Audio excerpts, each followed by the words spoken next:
I'd like to call this meeting to order. Britt, roll call. Commissioner Brown, Shillette, Pickens, Present. Smith, Velasquez, present. Vice Chairman Fuller, Present. Chairman Vieira. Present. We have a quorum. Thank you. And if you could please stand and join me in saluting our flag. Place your right hand over your heart and begin. I pledge allegiance to the flag of the United States of America and to the republic for which it stands, one nation, under God, indivisible, with liberty and justice for all. Thank you.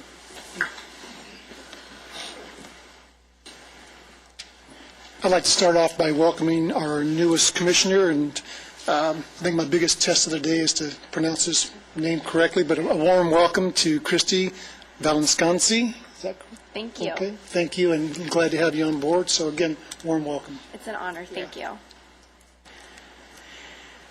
Presentations. I think before we get into the actual presentations, there's an initial presentation that we'd like to make, and if I could have Councilman Marvin Christ join me at the podium out here.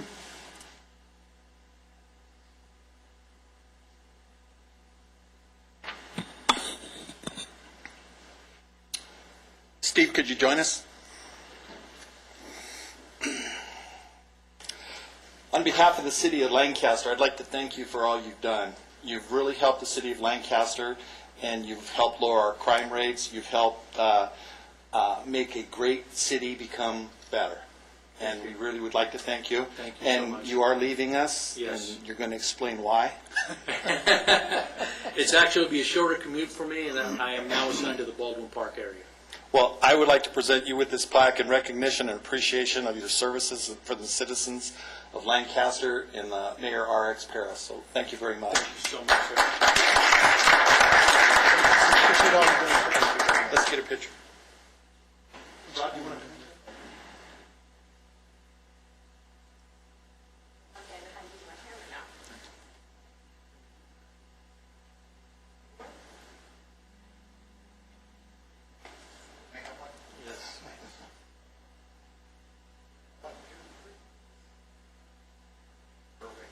Thank you very much. Thanks again. We appreciate it.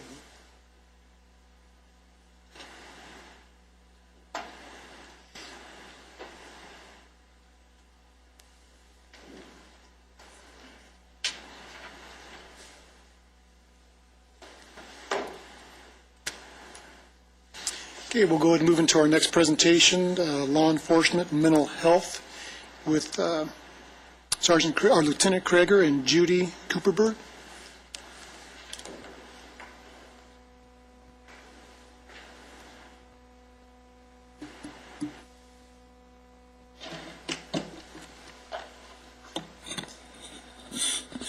Good morning. We're here today just to give you a quick presentation on what we've termed the mental health crisis here in the Antelope Valley. Judy's the executive director over at Mental Health America. We've been working on a project for several months now, trying to address mental health issues here in the Antelope Valley. We've done an analysis of mental health response for law enforcement up here in the area, and we're pretty excited about some things that we're doing here in the community and moving forward. And after I go through this brief presentation as far as our law enforcement response, Judy's going to touch on what we're working on and where we're headed and what you guys can help us with. So basically, the objective of this presentation is just to increase awareness within the criminal justice community about the severity of the mental health crisis here in the Antelope Valley. We're trying to develop some partnerships with the community mental health service providers and the advocacy groups here in the area. Our main focus from our law enforcement perspective is to improve our response to mental health crisis events and to encourage our community leaders to address the critical shortage of mental health services here in the area. We're going to do a brief look at the scope of the mental health crisis in the area, provide a statistical analysis of our response to mental health related incidents, examine our current practices, and provide you with a quick forecast of what we see going in the future here as far as the mental health problem in the Valley, identify some objectives of a successful program, and then some recommendations as far as where we're going from here. You can go ahead and hit through all those, Jim.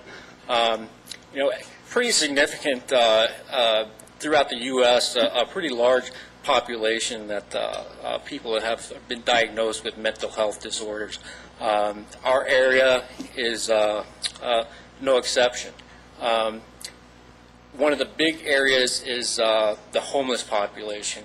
The Greater Los Angeles homeless count conducted in 2011, and I think this number is low. They estimated our homeless population at about 1,400 people here in the Antelope Valley, and they suggested about 20% of those are suffering from some type of a mental illness. Again, I think that number is a little bit low. That's just based on people that they can find, and with the way we're spread out in this area, it's really hard to identify all these people. We've got a large population, veteran population up here as well. You can go to the next page there, Jim. A lot of these people coming home from Iran, Iraq, a lot of them PTSD, a lot of issues. We had over 11,000 veteran visits to Lancaster community-based outpatient clinics in 1 year. Estimated 30% of those were mental health related. It's a pretty significant problem with our veterans. Another interesting statistic is the suicide. Suicide is about the 10th leading cause of death in the United States. Homicide being 15th. So suicide is definitely a serious problem, and we are experiencing large numbers of those up here in the Antelope Valley. In 2010, 2011, our station, Lancaster Station alone, documented over 160 suicides and attempt suicides. During that same time period, 15 homicides.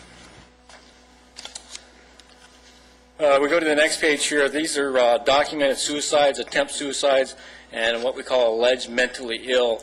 This is a 2-year time period. The suicides and attempt suicides, 164 in Lancaster, 522 5150s or alleged mentally ill during that same time period. As you can see, Palmdale, Santa Clarita, very similar numbers. You get down further into the valley, and down at Century and Lakewood Station, significantly lower numbers. And we haven't been able to determine why that is. We don't know if it's because there's more services down in that area, and they're not coming to the attention of law enforcement, or what the reason is for that. But there is this pretty significant difference between the north end of the county and the south end of the county. And Judy will touch on some of the services and the lack of services here in the area. This is about a 10 years worth of data that we went through on suicides and attempt suicides by year. You can see there's a couple of huge spikes there. Looks like 2008, 2001. We're starting to go back up. Again, kind of interesting to see when these spikes occurred, and a lot of it seems to be tied with economy. This next one, we'll go to the alleged mentally ill reports by year, and this is the one that's kind of disturbing. You see we're definitely trending up here. Again, we had 2010 was a very busy time for the alleged mentally ill. And again, what's important to note, these are the ones that only the ones that come to law enforcement's attention. These are the only ones that we've documented. And just so you can get a kind of an idea of what we're looking at, some of the things that we in law enforcement here on the commission, we concentrate on frequently are our Part 1 crimes, our residential burglaries, our robberies, our GTAs. From a law enforcement perspective, we have special teams assigned for robbery and residential burglary. And when you compare, I mean, we're pretty close as far as these suicides, attempt suicides, and mentally ill in comparison to what we're responding to with these other incidents. So recognize that it is definitely a problem. This is a analysis of our calls for service over a 2-year time period. You can clearly see here that Lancaster Station, even more so than Palmdale and Santa Clarita, we respond to a large number of mentally ill calls for service on every day. Again, we go to the next one, clearly trending upward. And again, like I said, we attribute this to a large population of veterans coming in and some other factors that we'll get into here in a moment. Our current practices right now, obviously we're the first responders on most of these incidents, and they're handled by our patrol personnel. We have very few resources as far as handling the mentally ill up in our area right now from a law enforcement perspective. Very limited options on our part. We can detain someone if they meet the criteria for a 5150 hold. We can detain them, transport them to a local hospital where they're placed under 72-hour observation, and there's no requirement that they be held for that entire 72 hours. So quite frequently they're released fairly soon after they've come into contact with us. If there's a crime that's occurred, we usually make an arrest at that point, despite any evidence of mental illness there. We still make an arrest. We can request a response from the Sheriff's Department's mental health evaluation team. Unfortunately, they're based down in El Monte. Very long response time, and when you're dealing with one of these mental health crisis situations, a lot of times we don't have that time and have that luxury to wait 2 hours or so for one of these people to respond. And the most problematic cases are the ones where they don't meet the criteria for the 72-hour hold and they haven't committed a crime. We have no option other than for the most part, we drive away and leave the family members to deal with this mentally ill patient who's refusing to take medication or things of that nature. And the family's now forced to deal with them, and they too are placed in a bad situation where they have very few resources up here in the community to assist them.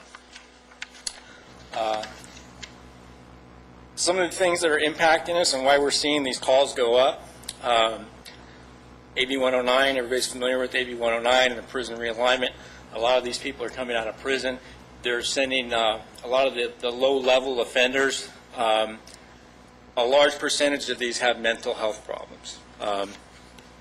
The state prisons and county jails are now the new mental health facilities, and they're being released back into our communities, and we're asked to provide for them, provide these mental health services, and they're not getting the services.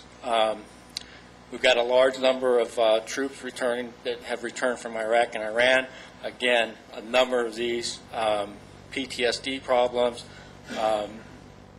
and a large number of them don't have the ability to seek the services that they need. We don't have it out here.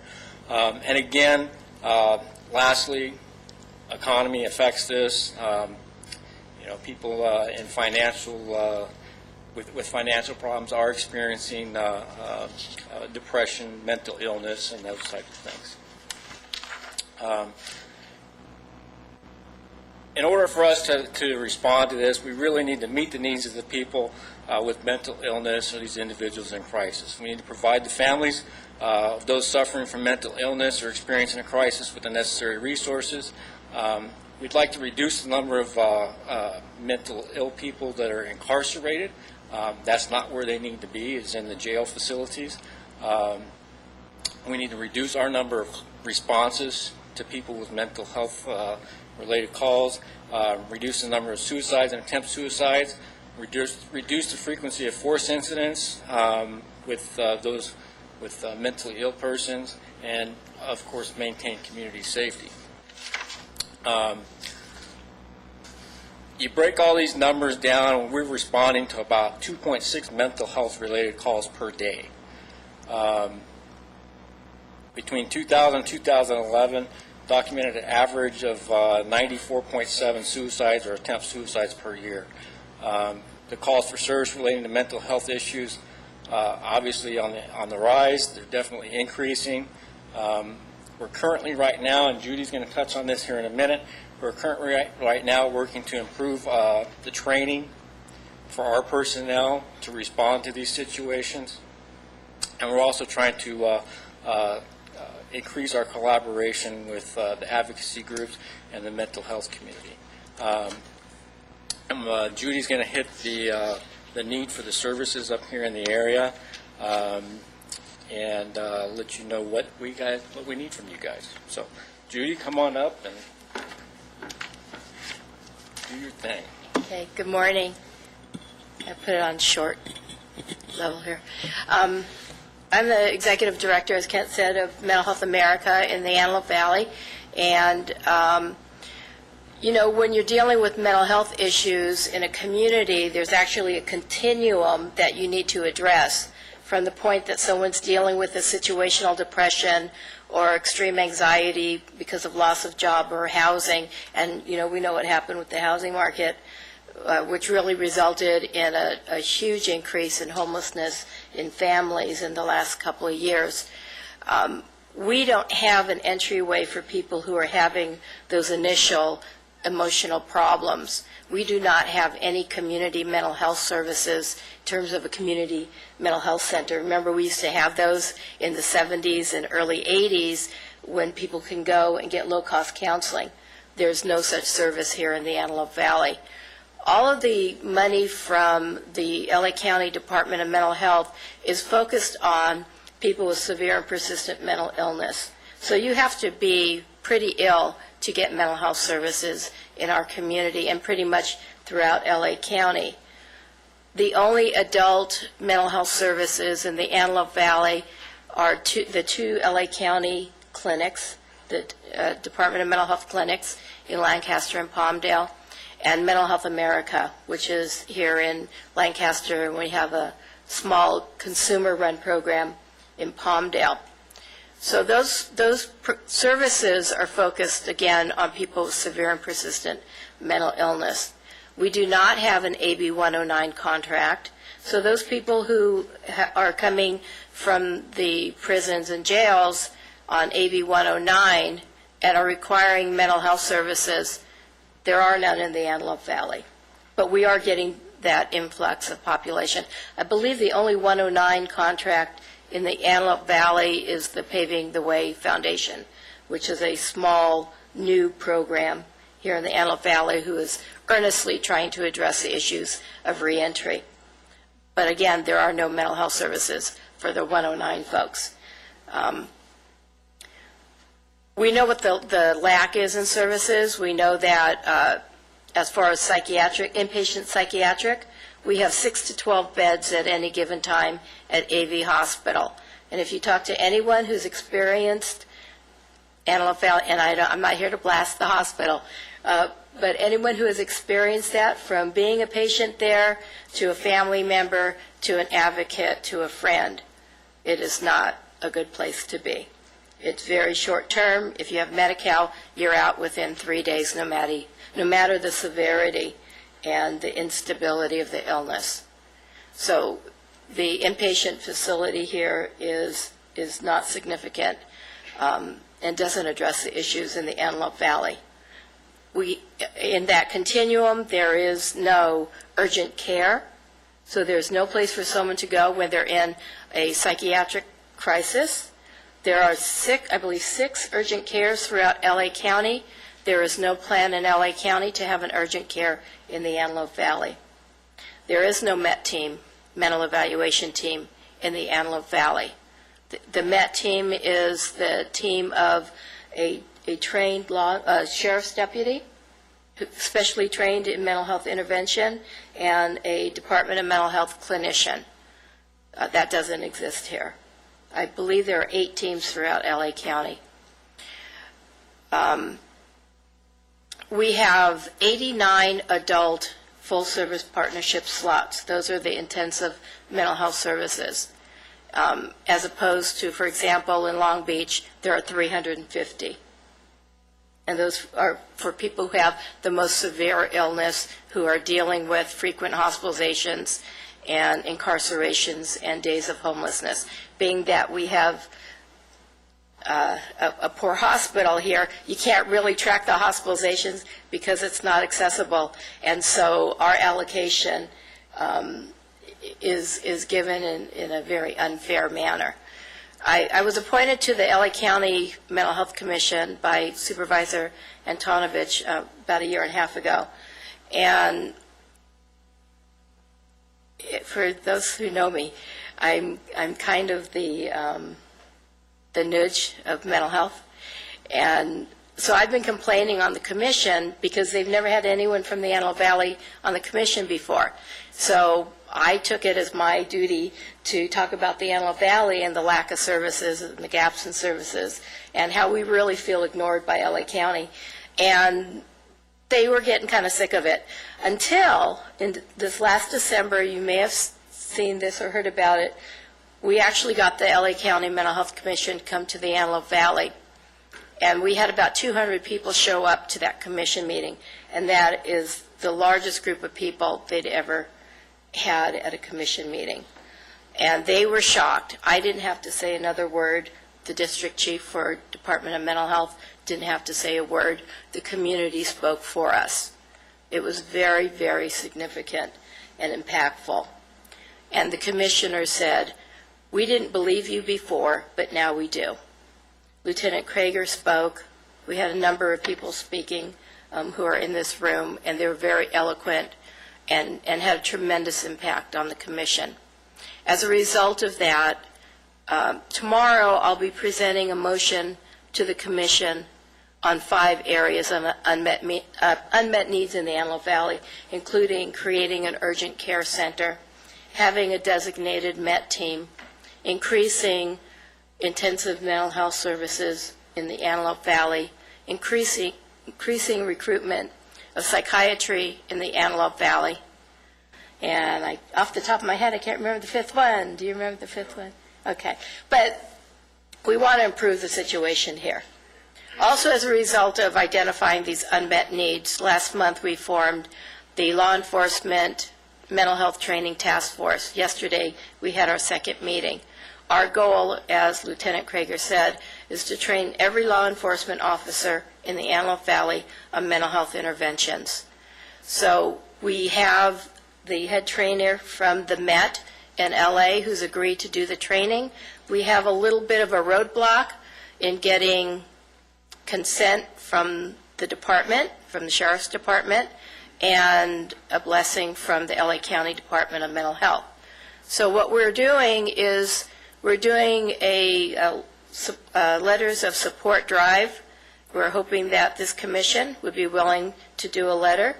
I will do templates for everybody. And they're going to be addressed to Sheriff Lee Baca, encouraging him to endorse this effort to have all the law enforcement officers trained. We do have CHP, both Lancaster and Palmdale Sheriff Stations on board, and both public safety offices, Lancaster and Palmdale, involved. It's going to be for first responders. We're starting with law enforcement initially, and then we're going to include the fire department and other entities. So that is part of our plea today, is to get a letter of support. And we're really pleased to be working with the Sheriff's Department and CHP in building better relationships and better understanding about working and dealing with people with mental health issues. Yeah, I encourage Judy to bring this before the commission today, because the more support we get from within the community, the better our chances are of getting some of these services up here. Like she said, we had our first first commission meeting, about 3 weeks ago? Or the our task first force? task force Last meeting month. last month, and then another one yesterday. So we are making some progress, but like I said, any support we can get from the commission here, and any encouragement the commission can give towards city council or the members from the city would be definitely beneficial. So do you guys have any questions of me or Judy on this issue? I do. Yeah, first of all, congratulations. You're tackling a gigantic issue, one that is long overdue and one that's felt, and I believe by every family in this community in one way or the other is dealing with mental illness, either themselves, family member, friends, workers, you name it. So it's a huge issue, one that I'm certainly aware of. And if it were a letter of support, were something that was going to turn around all of these issues, then we'll sign it today. I think it's certainly one step. I'd like to recommend to the Commission that we do formally support their initiative, and I would be willing to do so personally as well. We'll see what our other fellow commissioners think about endorsing it on behalf of the Commission. You mentioned a tremendous number of both obstacles, current practices, and objectives for the future, all of which are laudable. The Urgent Care Center, I think, is very much needed. The MET team, the response, when you say it's 2 hours or more, I think 2 hours would be optimistic. Correct, sir. And getting that sort of assistance to begin with. And then, the question would be how many times are they actually called when they should be called, knowing that you have a long wait and perhaps, not really getting the assistance that you need once those people arrive. I don't know if you have that. You're absolutely right, sir. The service is probably not requested based upon that lengthy response time. And most people don't know it even exists. Right. But we do have a PMRT, Psychiatric Mobile Response Team, that is local, and there are 2 Department of Mental Health clinicians. The problem at this point is the priority is foster youth, and they will not respond if there isn't a psychiatric bed available at the hospital, and 9 times out of 10, there isn't a bed available. And a lot of times, the sheriff's officers won't even go to AV Hospital. They'll go down to Olive View because of the wait time and the frustration at AV Hospital. And again, as far as the hospital goes, we're not trying to badmouth the hospital because they're in the same situation as we are. They have very few resources at the hospital as well to deal with this situation. So it's a community-wide problem. Mm-hmm. Well, 6 to 12 beds in the Antelope Valley is an embarrassment for the Antelope Valley, quite frankly. And Judy had made the comment that if you're on Medi-Cal, in 3 days you're out. Would not the same be true of private insurance in the same situation? Not necessarily. Yeah, but with reviews on a daily basis after the first 3, I happen to unfortunately have experience with that. So it doesn't necessarily get better with the treatment when you have resources available to you because of the lack of resources that are available. And when you look at, integrated mental health services, you talk about a clinic, but just finding integrated mental health services in the Antelope Valley is next to impossible. So where you have a team of people, psychiatrists, psychologists, medical doctor working together, does not exist for a lot of reasons.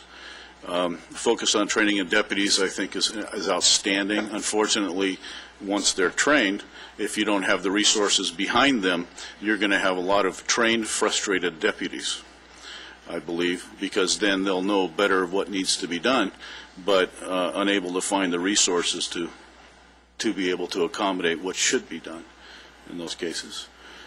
No, those are some statements, but question, we have an active National Association of Medical Illness group, NAMI, in the Antelope Valley. Are they involved? I see you're over there. Are they involved in your task force? Absolutely. Yes. And how are they being integrated into that? They're a member of the task force. They're an equal member. Okay. Because it is one resource that is available to people in the Antelope Valley with either resources or no resources to be able to get some sort of assistance through peer counseling and others that is something that we can build upon. They've also volunteered to participate in the trainings. Outstanding. Yeah, they're involved, sir. They're involved in developing the curriculum for our training program for our law enforcement officers up here. And like I said, we're at the beginning stages of this task force and developing our curriculum and our training program. And again, part of that is going to be identifying our existing resources that we have up here, that some of which are unknown to law enforcement, just because of the complexity of the problem. And they're a big part of that in helping us identify these resources that we do have available to us up here now, and hopefully to increase in the future. One of the alarming things that Judy had said early on in her presentation is that there really are no services available for those in the initial stages of mental illness. So whereas prevention and medical care certainly has become more and more important in all of our lives and in the healthcare field, apparently we're way behind that, not necessarily philosophically with mental illness, but certainly in practice and specifically in the Antelope Valley. So that when you don't have those type of services available, is it fair to say that oftentimes the first contact that we have with a severely mentally ill individual is through law enforcement? Many times. Yes. So, and it's not uncommon that someone who has mental illness and therefore problems with their own lives and managing themselves would therefore run afoul of the law.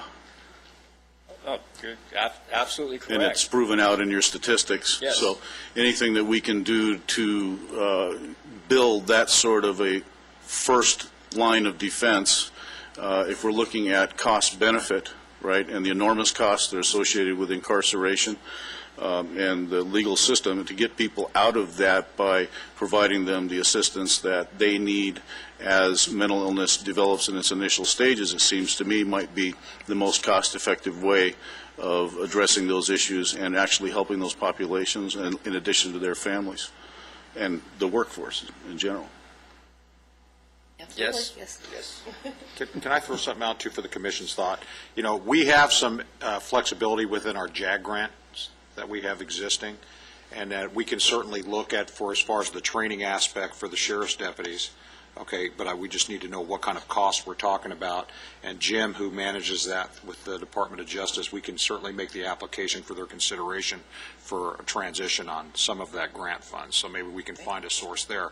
The other thing I was thinking is with the new county medical facility that's going in over here on Avenue I, has there been any consideration for bed space or anything as far as that facility is concerned? When I present this motion to the Mental Health Commission tomorrow morning, to the Executive Committee, and then 2 weeks to the full Commission, it's then going to Supervisor Antonovich and Supervisor Mark Ridley Thomas, and that is going to be one of our recommendations, that the urgent care be at the new MAC. The Mental Health America, I think, is doing an outstanding job. Congratulations for everything you do for the community. Thank you. What population would you say that is generally served by Mental Health America, income range, et cetera? Among our 8 programs, primarily young adults, transition age youth, 18 to 25, and then adults up to 59. And they, because of our contracts with the Department of Mental Health, they have to have a severe and persistent mental illness. The exception is our veterans program, which is not a mental health program, contract with the VA to address the needs of at-risk and homeless veteran families. And so that's a housing and employment program. So with the exception of the veterans program, is it fair to say that the majority, if not all, the people that are served by Mental Health America then are, I don't know if destitute is the right language to use, but people with low resources, those that are on some sort of assistance program? Yeah, usually SSI, or if they're not on SSI, they're eligible, and we help them with their benefits, but they are indigent, yes. And the county hospital really serves the same population as far as that's concerned. And it's a very much of an at-risk population, don't get me wrong. I'm going to make a point associated with this, and I don't discount providing resources for those individuals because they're most at risk. What I'm going to say, however, is that those similar programs do not exist for people with resources. So should you be able to afford treatment, it's still not available in the Antelope Valley. Right. So it's a larger program than just, the County Hospital and the Mental Health America can take care of. I mean, obviously, it's larger than Mental Health America, otherwise you wouldn't be here today telling us why it is that we need other additional resources, correct? So it needs a coordinated effort, but it needs to be private sector, public sector. Well, and this isn't a popular view, but with the healthcare reform, it does include behavioral health, and there is an opportunity there that, because we've had the difficulty of private medical providers they're not willing to contract out to pay for their members to receive mental health services. And so we can't serve them. But with the healthcare reform, there's going to be a requirement that behavioral health be included. That will give us the opportunity to serve that population. But we're looking at a few years down the line because there's no system set up. Eating that elephant one bite at a time, correct? Right. We'll get there. Well, I applaud you for the work that's being done. I'd like to make a motion, if I may, that I'd like to make the motion that this body, the Criminal Justice Commission, formally support their task force and the work they're doing, and to send a letter of support from this commission. Is there a consensus? Okay. We'll go ahead and have that be reflected in the minutes, that there is a formal consensus on the part of the commission to support fully. And then I had a question as well, with these two meetings that are coming forward tomorrow and 2 weeks from now, the objective, what are some of the other recommendations or things that may be coming forward to the Antelope Valley as a result, hopefully, of these meetings? You mean with the Mental Health Commission? Yeah, well, the meetings you have tomorrow and then 2 weeks as well. Yeah, those are the unmet needs that I mentioned about the urgent care, the MET team, increased mental health services, the incentives for psychiatry with active recruitment, and like I said, I can't remember the fifth one off the top of my head, but those are our targets. Oh, transportation and housing was the fifth one. That's the fifth. Yeah. So, we're trying to find creative ways to address the issues. The Antelope Valley is such a highly collaborative area, and the agencies have really had to rely on one another because we don't have all these resources. So we've been creative, and LA County's pretty much been saying, let them do whatever they want to do. We have to apologize sometimes because we don't ask for permission. But then the other side of it is we don't get what we need as well. So that's what we're advocating for. Any other questions, comments from the commissioners? Well, thank you very much. Thanks, sir. Thank you. And who do I contact for the letter? Why don't you go ahead and contact me? Okay. All right. Thank you. Okay, public business from the floor, agendized items. Citizens who would like to address the Criminal Justice Commission on any agendized item may do so when the item is being considered by the commission. Please complete a speaker card and identify the agenda item you would like to discuss, and speakers are limited to 3 minutes. Okay, consent calendar, approval of the minutes. If I may have a motion, please. So moved. Any discussion, questions, comments, Can I get a regards, second? corrections? Need a Hearing- second? Need a second? Oh, can I have a second, please? I second the motion. Okay, thank you. Hearing none, call for the question.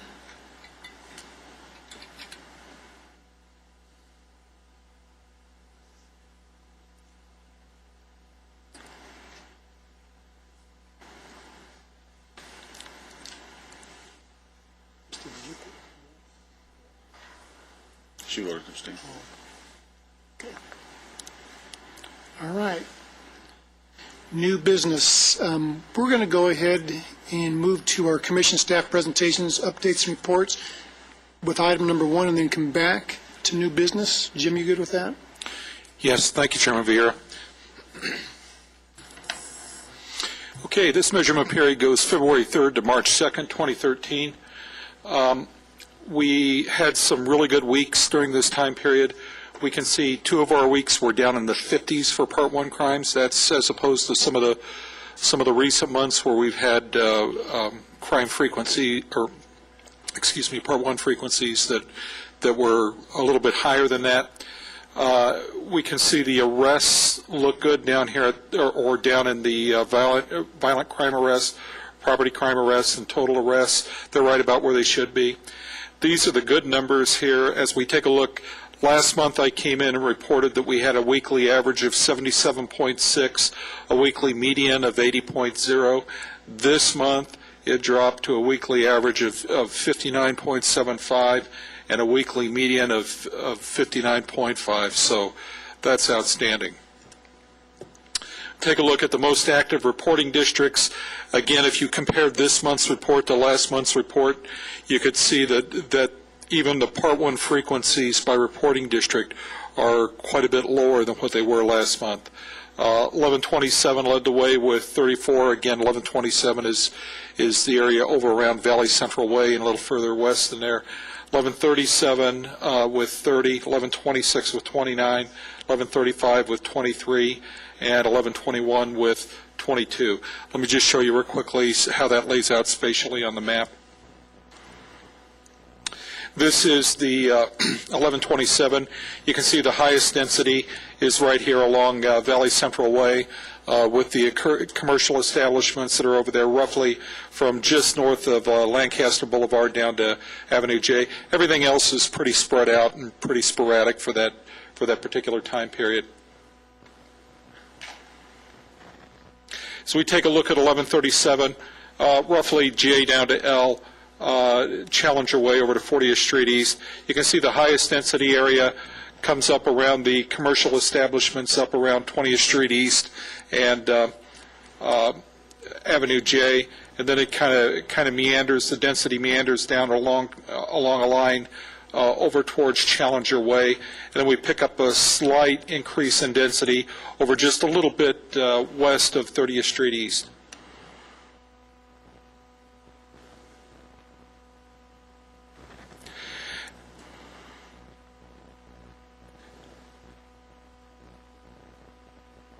As we look at reporting district 1126, we can see it runs basically from 10th Street West over to 20th Street West, roughly from Avenue J down to Avenue M. As we look within that reporting district, again, we can see a lot of the density around the commercial establishments just south of Avenue K and on both sides of 10th Street West, and a little bit on the other side of the freeway just south of Avenue J. As we look at 1135, we can see basically the mirror image of Avenue J and 20th Street East to the north. That density goes to the north and on into both the commercial establishments and the apartment areas just north of Avenue J.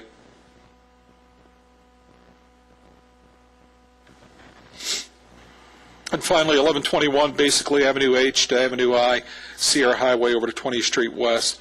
You can see the highest density, again, is in an area just a little bit north and east of 10th Street West and Avenue I.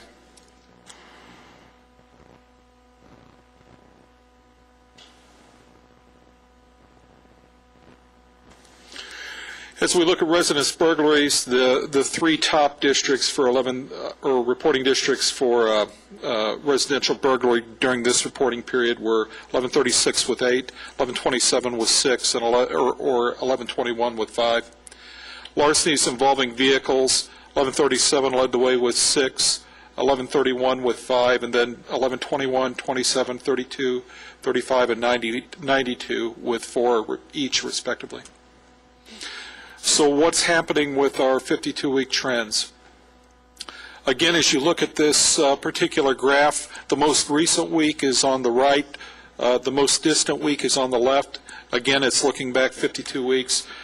Rape is a low-frequency crime for us, but we had a couple of weeks where we hit 3 rapes within these particular weeks, And since it is such a low-frequency crime for us, until these weeks move further into history, where they get past the halfway point, we're probably going to show an upward trend on it.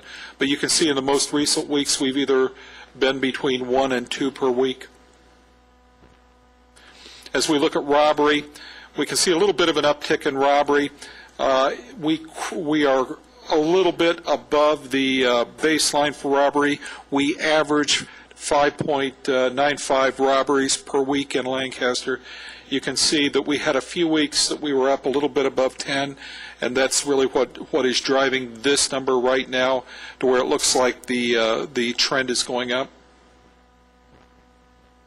Arson, again, another low-frequency crime for us. We average roughly 1 arson per week, and you can see we had a few weeks where we were up around 3 or 4, and that's what's making this look like we're trending up. Homicide is showing a downward trend. The weeks that appear on here are the weeks in the last 52 weeks that we actually had homicides. If we did not have a homicide during that week, then it did not show up on here. Now here's where things are really improving for us. When we look at the crime of assault, you can see we've had 1 week in the last 52 weeks that we actually went above our baseline. We average 15.47 assaults per week in Lancaster, and you can see that we're well below our baseline, and that's going down. Assault is a violent crime that really makes people feel uneasy in their community, and as we take a look at this, we can see some really good numbers going on here. The other thing that's happening is if you look at the way that the data lay out here, one of the things that I've mentioned to the Commission in past reports is we really, as we experienced our increase in crime over the last year or so, we really didn't see an increase in those weeks where we had a high peak, meaning our peak weeks stayed relatively constant as you looked across the calendar. Where we were losing and beginning to show upticks in crime were those weeks. You can see here as we're closer to our more recent time, you can see these weeks where we had deep dives in the data again. We're beginning to see that in our crime data again. That's where the decrease in our crime will actually occur, when those deep declining weeks factor into it. That's what brings down our crime rate. We have to acknowledge that there are going to be certain weeks that things are going to creep up and peak on us, and that's where the Sheriff's Department looks at the data, sees what's going on, and they make the right arrest, and then we see those big weeks or deep weeks happen where the frequency is very low. That's where we'll see the decrease in our crime again. We can see the same thing actually going on with burglary right now. We're showing a slight downward trend in that, and generally our trend line is below the baseline. We average 23.79 burglaries in Lancaster per week. That's combined residential and non-residential burglaries. And you can see we are getting those weeks again right in here where we've got a good low number. We still get an occasional peak, but we're getting those good low numbers again. We take a look at larceny. Larceny is generally theft. When we take a look at these numbers again, you can see the downward trend, but the thing that's really encouraging for me is where I see these low numbers again, or these weeks with low numbers, because again, that's where our crime rate will be showing the positive effects. And then grand theft auto, again, you can see, look at these weeks over here. These are what we need, more weeks like that to actually bring this particular category down. We average 13.09 auto thefts in Lancaster per week. You can see for almost every week we've had, 4 or 5 weeks in the last 52 weeks where we were above the baseline. So that's good. The further we stay below the baseline, the more our crime rate comes down. This is how crime lays out across the city for the reporting period. This map shows 239 Part 1 crimes on it from February 3rd to March 2nd. The color coding by reporting district in there tells you how many Part 1 crimes happened in that reporting district. This is our spatial trend analysis, and essentially this tells us, this compares the 4 weeks of this reporting period to the previous 4 weeks. This shows us in the pink areas up there where crime elevated in the city, and the green areas are where it actually went down when you compare those 2 weeks to each other. These are repeat calls for service. Actually, nothing really new or unusual on the repeat calls, except we did have a private residence over on the east side of town that had a alarm problem. And again, this is how it lays out on the map. And this is our forecast for March of 2013. You can see the reporting districts in there that are forecasted to pop high, and the reporting districts where we anticipate lower crime frequencies by color coding. Essentially, that's it. Questions? Any questions, comments from the commission? Hearing none, I think what we'd like to do now is go back to new business item number 1, which is discussion of 2013 Part 1 statistic goal. Mr. Drico and myself had an opportunity to have a conversation around this past week, and just as a reminder, our goal last time around was 300. We did go down to 276, which was significant, in any city. And we were looking at and talking about having what would be our new goal. And beyond just putting a number to it, I'll let Lee pick up from here, is that really looking at what are our trends that are occurring at this point within what you bring forward, Jim, as well, and do we focus on particular issues there? So. Yeah, and talking to Chairman Vieira, and then just discussions with the Sheriff's Department and looking at the data that Jim provides. I think as we talk and we look for a whole number to kind of give ourselves a goal here, I think what we need to do is consider also what's within that goal. And what I provided you is a document that Lieutenant Kreger brought in that goes back to all the way to 2005 on our trends in certain crime categories. And I think the biggest one that's significant for me is we look at what constitutes a Part 1 crime, because there's certain things that are inclusive in it that are indicators of kind of what Dave and I talk about is pick your poison. Okay, and if you look comparatively to this, as we look at a number, I think the one that's most significant for me is like aggravated assaults, like Jim talked about earlier. That's really a crime that sets a certain amount of anxiety in the community as you have those type of issues going on. And you can look significantly since 2005, that's been probably the most significant reduction that we've had across the board, along with burglaries as well. And I think if you look back through this timeline, you could see what our concerns and what we were targeting back in 2005 and 6, 7, and 2008, compared to from 2009 on, we've made the reductions based on those numbers that we were seeing. So that whole number is not really a good indicator. I mean, while it's how we gauge what is a safe city and what we consider, and 300, I will tell you, nationally in the standard, is what is considered to be a safe city. So we've exceeded that expectation already at this point. Do we not try and improve? No. I mean, Dave and I can tell you from our old days at John Lowry, our football coach, get good or get gone. Okay, so we're gonna have a better intent every year and refocus our activities to always strive to do a better job. I think with Judy coming in and Canton programs, things that also impact things on quality of life issues, we raise that standard of quality of life in our community. Those numbers are also going to relate to that, because as the community becomes more vested in the community, the crime's going to go down naturally. So I think, and in talking to Lieutenant Kreger and Captain Nelson, who couldn't be here today, is, we're more looking more at what is a percentage we're looking at. We did have a slight tick up this last year, just because of the first quarter of the year was particularly tough for us. We re-identified how we were allocating our resources out there, and obviously you can see by the way things are going, it worked. Okay, so we've been quite effective in working with the data that Jim provides, working with the station, what the patrol units are seeing. We've had a lot more coordinated effort of resources out there with other agencies that are bringing those numbers down and impacting it. There's also some other things we'll do as I get into the public safety side of it that Chairman Vieira and I have talked about with schools and parental responsibility and things, strategies as that's concerned.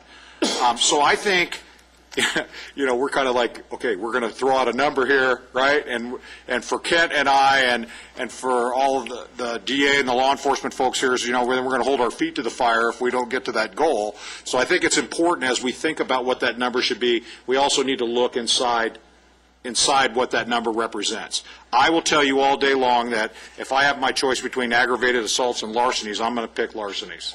Okay, I don't want the ag assaults. If we're going to deal out there with larcenies, it's a great focus for us to have. And again, we don't want it, the problem, but it's a better problem to have than some of the other things we were dealing with several years ago.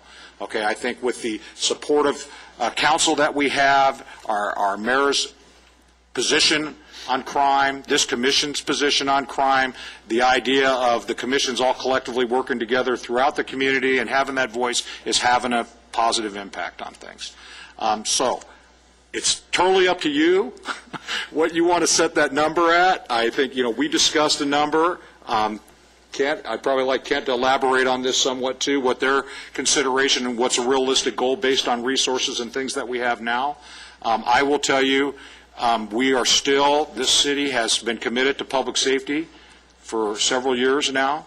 We are the largest single city contract in the Sheriff's Department by almost a little over $6 million, okay, collectively, compared to any other city within the county, so we're certainly dedicated. I don't know a lot of cities that operate in the same mode that we do as far as inclusiveness of the community with commission members and appointees from out the community and have representation here and how that relates to our council and how decisions are made. Judy brought up a good point. We've been very good in the Antelope Valley for years to work collaboratively with other agencies to share resources to try and collectively solve problems. So it's your choice. I'm going to let Kent throw his 2 cents in here as representation from the station, and then we'll go from there. You didn't want to put a number out, did you? Nope. Put that on you. Okay. Captain Nelson regrets not being able to be here today. He wanted me to put out the number, too. So, we will have a number before we finish today, just so you know. Just looking at the reductions we've had since 2005 and the challenges that are ahead of us with AB 109 and a number of other issues, we don't want to be unrealistic with our goal. Captain Nelson and I spoke about it at length yesterday and this morning and went over some numbers.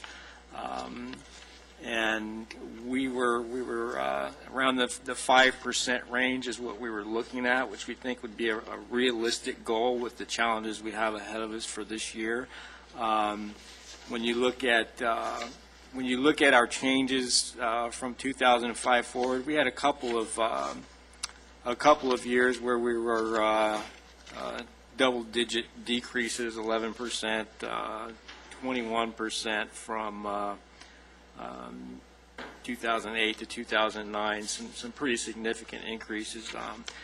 But I think those are rare occurrences in law enforcement to have the double-digit decreases like that. So 5% was the goal we were looking at, and if you guys want to be a little more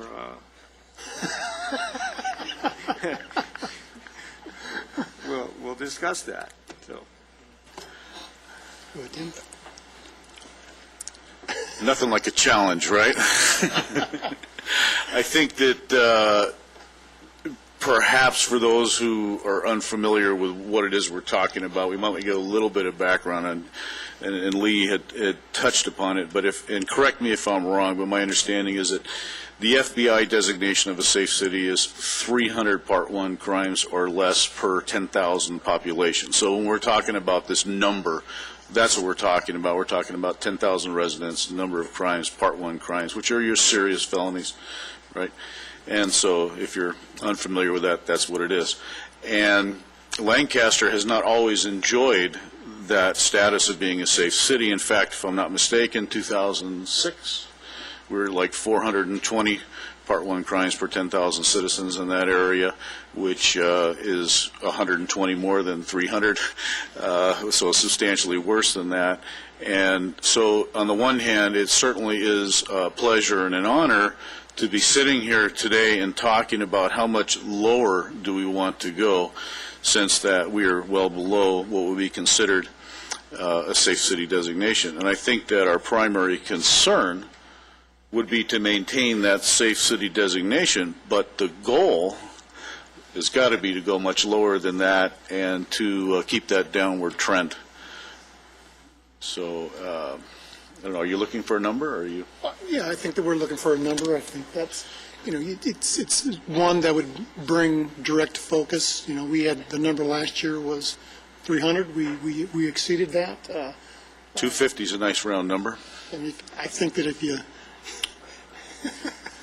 5 to 10%. I mean, I think 250 is a challenging number, absolutely, and you strive for that. But I think also, having said that, we take into consideration the gains that we've made over time as well, and bring more specific focus to the trends that we're seeing out there.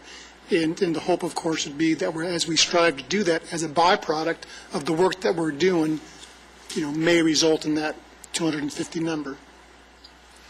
If I may, we have the Vice Mayor here as well. I don't know if you have the opinion on that. We have 3 members, Mr. A.V. over there, Mr. DeRico, and we have 2 other members of championship AV squads. And I think you said get good or get gone? Okay. I think 250 is an excellent number to look at. I remind everybody that when we sat on this board 4 or 5 years ago, the number was in the high 400s, and we thought 300 was an unrealistic goal. So if we hold the Sheriff's Department, the CHP, and the DA's office feet to the fire, I think we can reach the 250 goal. I think it's and our own feet to the fire as well, as we support the efforts of all these. I would agree. I don't want to lose track of the fact that the 300 designation is something that the city of Lancaster and the citizens of Lancaster should be proud of, and we are proud of. To be designated a safe city is an accomplishment, and it was something, as the Vice Mayor was saying a moment again, that there were many who felt was out of reach, and that was well before my time on this commission. But it certainly puts this commission then feet to the fire to say, well, in a minimum, you need to maintain that. But as for a goal, maintaining status quo is never really what you want to do for your goal. So I support the 250. Always striving to improve. But other comments, questions from the commissioners at all? Chairman Vieira. Yes. On behalf of the mayor, I just want to say I remember you were here at one of the first meetings where we were discussing the goal, and the commission was real concerned about ever being able to reach 300. And I remember the mayor up there saying the goal is going to be 300, and I think now the goal should be 250. So thank you. You're welcome. Thank you. Hearing no other questions or comments, we're going to move on, and I thank you for your participation. Thank you. Well, we'll meet 250. You guys didn't think we'd get to 300, and we made that, so thank you. Confidence we'll get there. And we'll move into, again, presentations, update reports, and from the California Highway Patrol. Thank you, Chairman. Good morning. Good morning. Last month, we investigated 2 fatal collisions, one of which DUI was a causative factor. That was a solo vehicle, although tragic. Of course, fortunately, there was no other vehicle or other parties involved. We investigated a total of 60 collisions compared to 88 February last year, and that number is down year-to-date 16%. My year-to-date numbers that I give you, the percentages, the changes, that'll be figured compared to 2012. I have a couple 3-year averages I can give you in addition to that. We investigate, of the 60, we investigated 34 injury collisions. That's down 6% year-to-date. DUI crashes, we investigated 7, and that is down 9% year-to-date. And we have a 3-year average compared to that, and that's down 17%. So we're glad to see that trend comparing to the 3-year average. DUI arrests, we made 42 DUI arrests, which is up 2% to our 3-year average comparison. It is down a little bit from last year, year-to-date. And finally, our total arrests, which is primarily infractions, of course that incorporates DUI arrests, 1,361 for the month. So that's our numbers. Very good. Thank you. Any questions, comments? Hearing none, I was remiss in number 2, the arrest stats, and I believe we have Deputy Ruiz today. And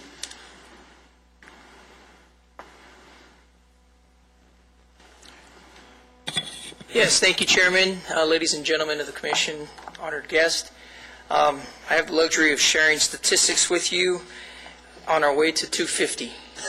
So for the month of February, these are all of our directed patrol units.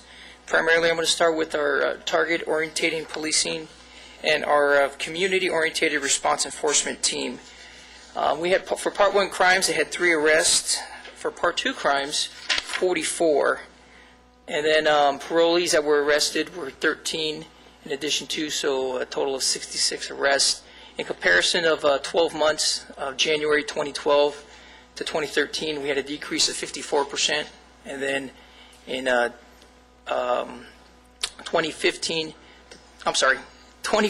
February 2012 to February 2013, there's 42% decrease.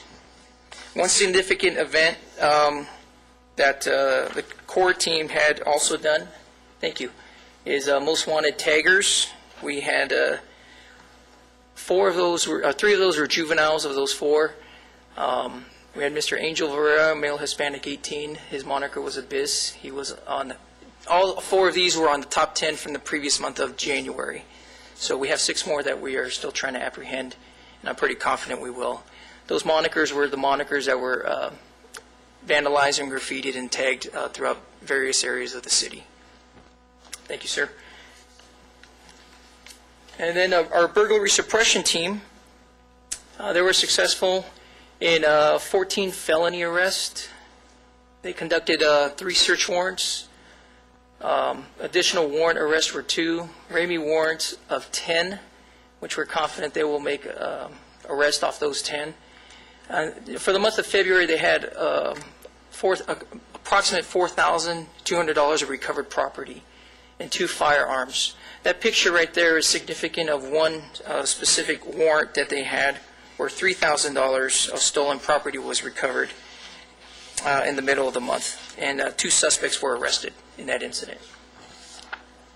Our Lane Cap team, they were also successful with 47 felony arrests, 7 misdemeanor arrests, 2 firearms were recovered, and about almost $15,000 worth of illegal narcotics was seized.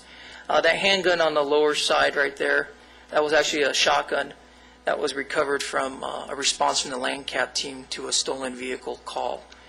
That suspect was arrested. The vehicle was recovered. Some other narcotics was also recovered, and he was also charged with having the illegal firearm. And our narcotics team, very productive also. They had 51, well, in comparison, because they also do investigations from patrol that are narcotic related. Starting on the upper right-hand side, the activity of search warrants, they had 8 search warrants. 7 firearms were recovered and taken out of the streets. 51 felony arrests for patrol units related to narcotics. The narcotics team themselves had 7. And there's a quantity amounts of methamphetamine powder in gram weights. So a pretty significant month as far as narcotics that were seized for the month of February. Any questions? When you're coming back to the school deputy program, got to share with the audience that Deputy Reese was probably one of the finest deputies that we've ever had work with in our schools, and we miss you. But I'm sure in whatever capacity you're working, you're doing an outstanding job, and good to see you again. Thank you, Mr. Beer. Good to see you, too. Thank So you. we're on our way to 250. Here we go.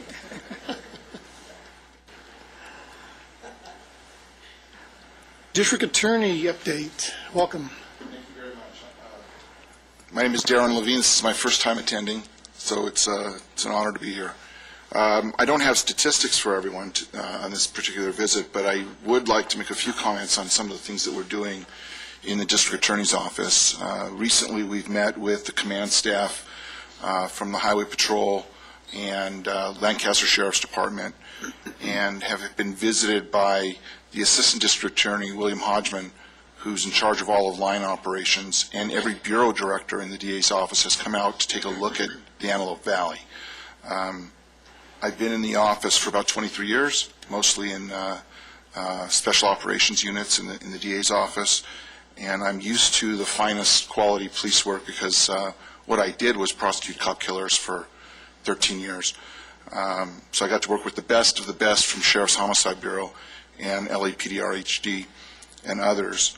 And I've been here about 6 months, and I am deeply, and I'm not just saying this because it's the commission, I'm deeply impressed with the command, the patrol, the detectives of the Lancaster Sheriff's Station.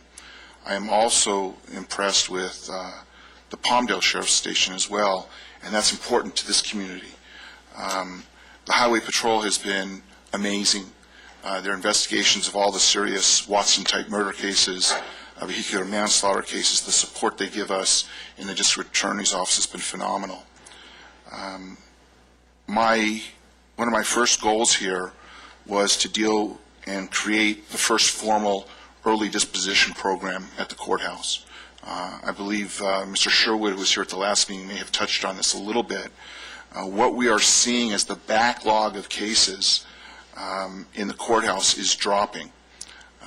I have never seen Superior Courts throughout Los Angeles County that are carrying 265 to 300 open felony cases per courtroom.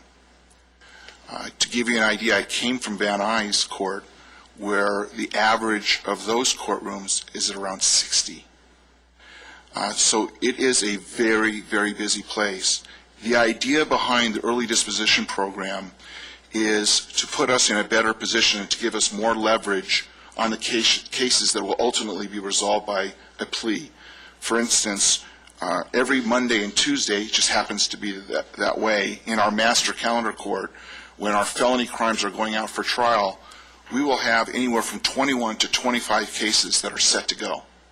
Well, I don't have that many deputies, and the defense knows I don't have that many deputies.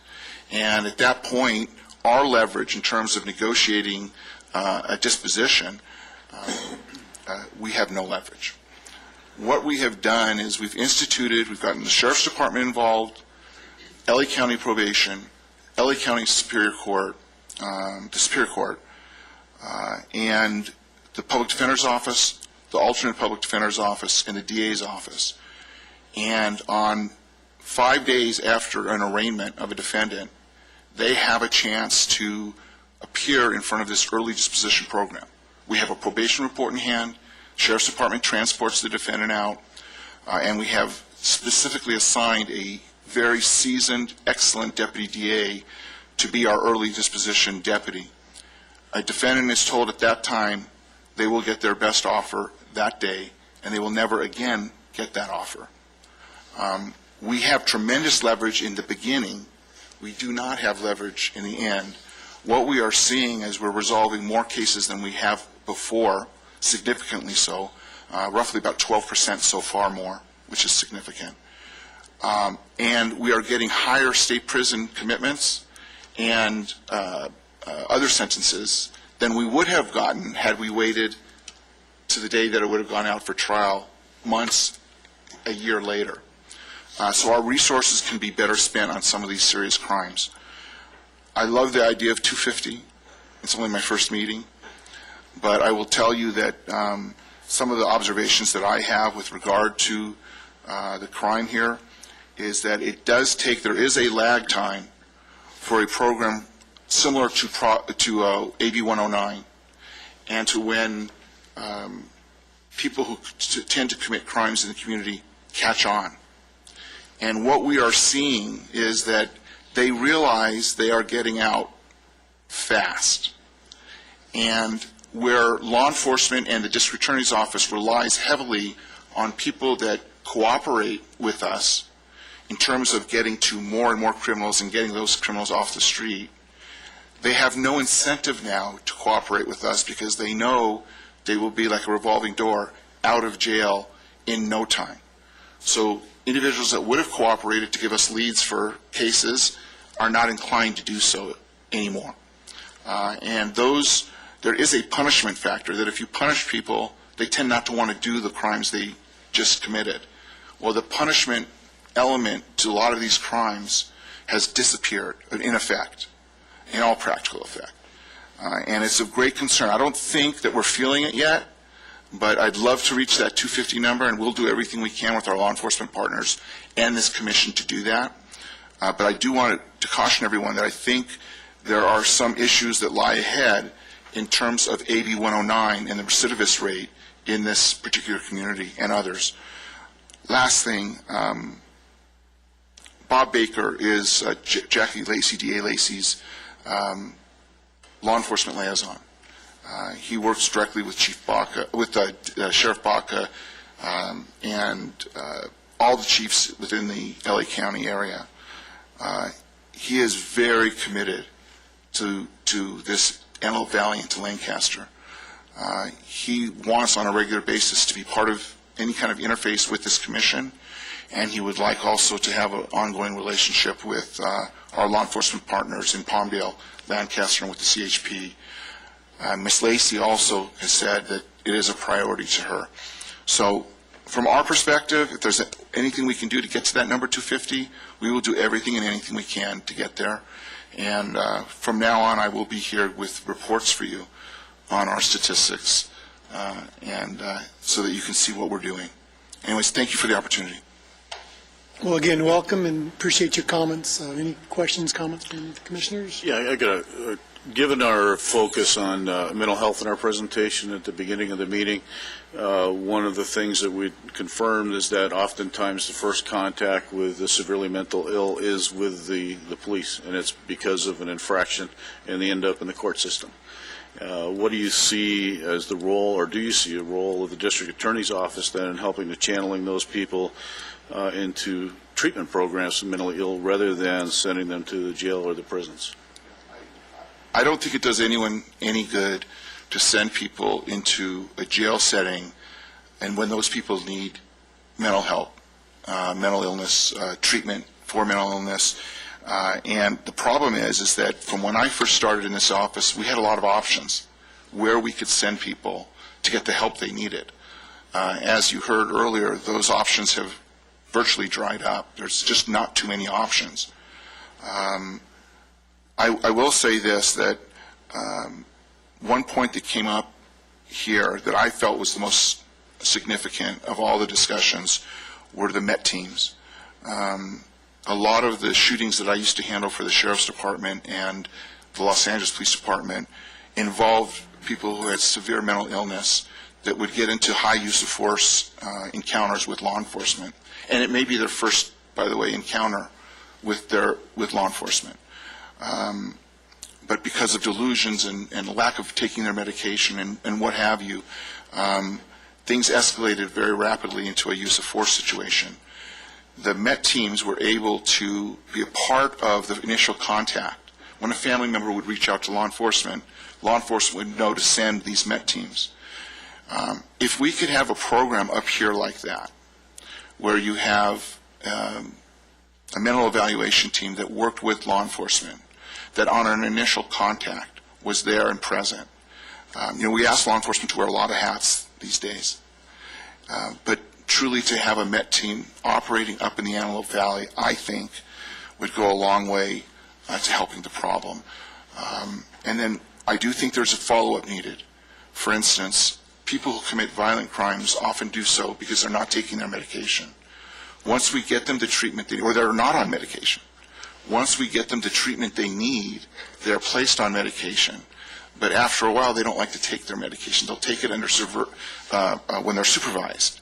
But once they're released, the side effects of the medication, they don't like to take the medication because of the side effects. And then we are back at square one where we have more violent types of behavior.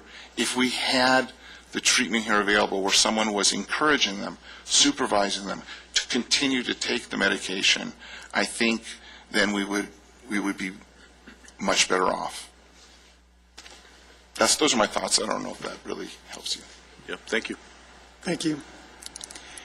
Okay, we're going to move on to item number 5, Business Watch Subcommittee Public Safety Update. Mr. Dorico? Yes, thank you, Chairman Vieira. I put, for your reference there, I gave you a copy of the letter. Okay, first Tracy, could you stand up, please? Tracy Stewart is now a new addition to the public safety team here at the city. Tracy is actually going to be taking on the task of this process. Her and Jim have been working together and formulate this letter. Tracy is a CSO that we've converted over here now to City Hall. And Tracy, how long were you CSO? 6.5 years. So she's been with us some time. So she has a very rounded background in the operations at the sheriff's station and how we manage things through our programs out there for crime prevention. So this letter is what Jim has put together, and I like the acronym BIG on this thing. That's what it's called. It's a business improvement group. So as we sponsor and develop this group, this is our outreach into that first designated business district down here on K and 10th Street West. There's over 80 businesses there. Okay, and then we're going to be bringing them together to work collaboratively and strategies in here how to deal with loss prevention. So that's the focus here, and this has a direct impact on our larceny issues. So I wanted to give that to you so you could see that. And again, as we organize that first meeting, those members that are in the subcommittee for our loss prevention issues and working with our business community, we'll certainly invite you to that meeting. Okay, some other things that are going on right now, and working with Mr. Levine's office, we have an interesting situation going on right now, and in a case decision that's going to be going to the California Supreme Court through the Attorney General. For some time now, we've been aggressively working together with probation and the DA's office on our restitution cost model. We haven't updated our model in several years. It's actually quite generous right now on the city's behalf on what our costs are incurred as far as graffiti cleanup. Just Public Works alone last year handled over 18,000 graffiti incidents for cleanup. That's not even now, I haven't even gotten the numbers from Parks yet, but it's something together that we're working with the DA's office and the Attorney General to put a brief together for the California Supreme Court. It's called the Lewis M. decision. That was a challenge from the Public Defender's Office regarding the restitution recovery model. It went to the Appellate Division and now is being forwarded up to the California Supreme Court for a decision. The reason it's so important is it's precedent setting for all cities in California. Rather than burdening cities with developing an actuary on every incident, breaking down to the exact cost, the requirement of the law is that it only should be an estimate.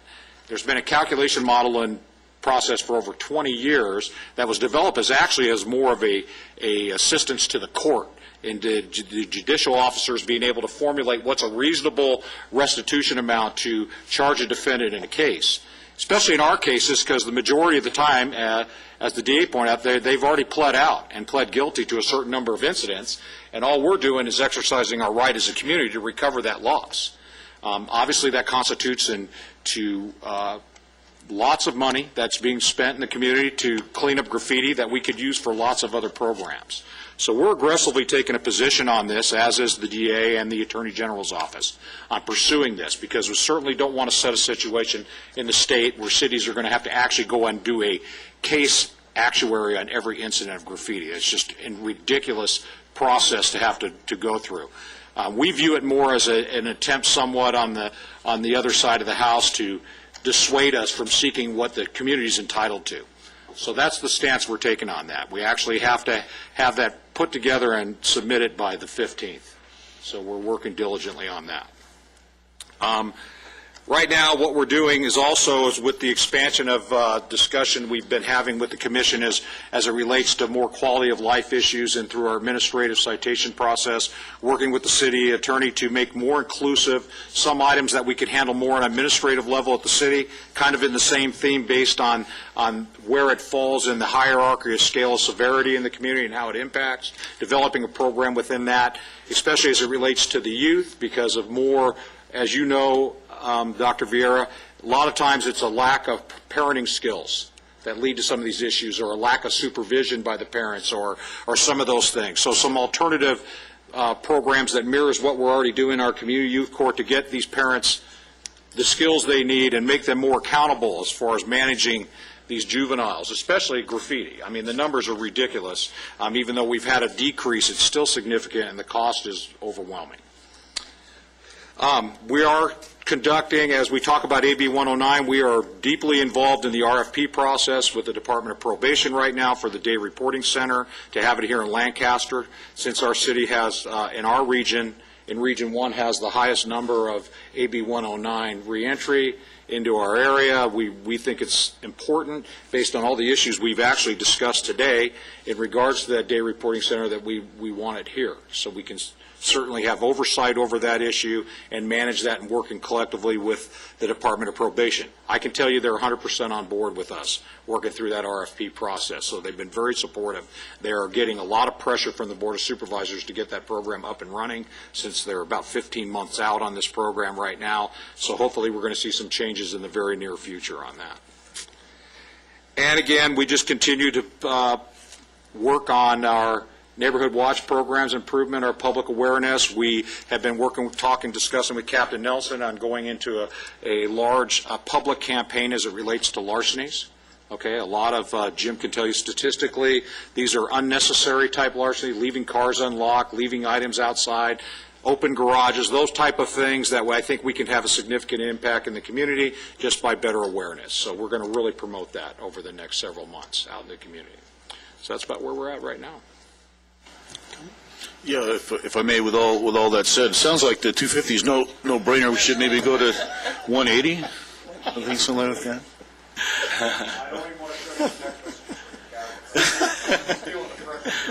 But I think that with all that we've heard today, there's certainly a lot of support behind that, and so I'd like to make a formal motion then for consideration of the commission.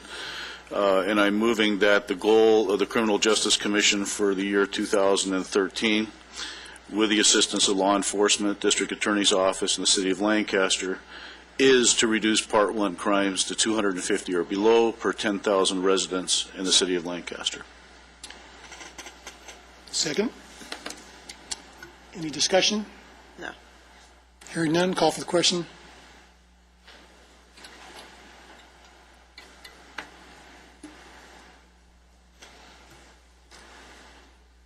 And we are unanimous. Thank you. Now we're going to move on to public business from the floor, non-agendized items. This portion of the agenda allows an individual the opportunity to address the Criminal Justice Commission on any item not on the agenda. State law prohibits the Commission from taking action on items not on the agenda, and your matter will be referred to staff. And speakers are again limited to 3 minutes. No speaker cards. Thank you.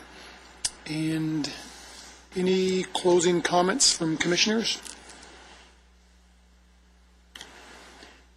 Hearing none, this meeting stands adjourned, and our next meeting will be on the 10th of April, 2013, 10 a.m. Thank you so much.